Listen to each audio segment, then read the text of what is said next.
Mahkamah Konstitusi menggelar sidang perdana pengujian Undang-Undang Nomor 7 Tahun 2020 tentang perubahan ketiga atas Undang-Undang Nomor 24 Tahun 2003 tentang Mahkamah Konstitusi yang diajukan oleh R. Viola Reinida Hafidz, M. Ihsan Maulana, Rahmat Mutiara, Cornelis Materai, Beni Kurnia Ilahi, Giri Ahmad Taufik, dan putra perdana Ahmad Saifullah pada Kamis 19 November 2020 di ruang sidang pleno Mahkamah Konstitusi.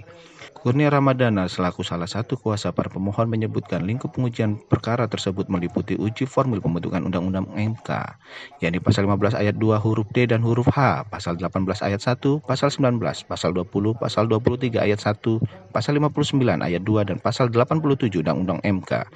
Keseluruhan norma tersebut dinilai bertentangan dengan Undang-Undang Dasar 1945. Dalam alasan pengujian formil norma ini, Kurnia mengungkapkan undang-undang melakukan penyelundupan hukum dengan dalih menindaklanjuti putusan MK. Revisi Undang-Undang MK ini juga tidak memenuhi syarat carry over pembentuk undang-undang melanggar asas pembentukan peraturan perundang-undangan yang baik. Revisi Undang-Undang MK juga tidak dapat dipertanggungjawabkan secara akademik dan hanya merupakan formalitas belaka. Proses pembahasannya dilakukan secara tertutup dengan tidak melibatkan publik. Revisi Undang-Undang MK berdasar hukum undang-undang yang invalid.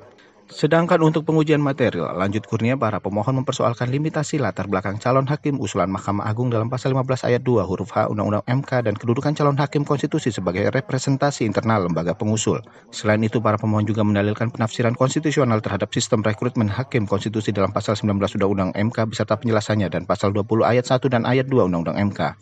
Ditambahkan oleh Kurnia bahwa pemohon juga mempersoalkan penafsiran konstitusional usia minimal menjadi hakim konstitusi dan masa bakti hakim konstitusi, yang dimana menurut pemohon hal tersebut telah mengingkari 4 asas pembentuk peraturan perundang-undangan, yakni asas kejelasan tujuan, asas kedayagunaan dan kehasilgunaan, asas kejelasan rumusan, dan asas keterbukaan.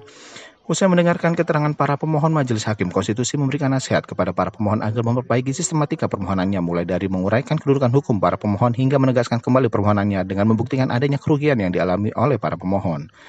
Panji Arawan, Agung Sumarna, MKTV News melaporkan.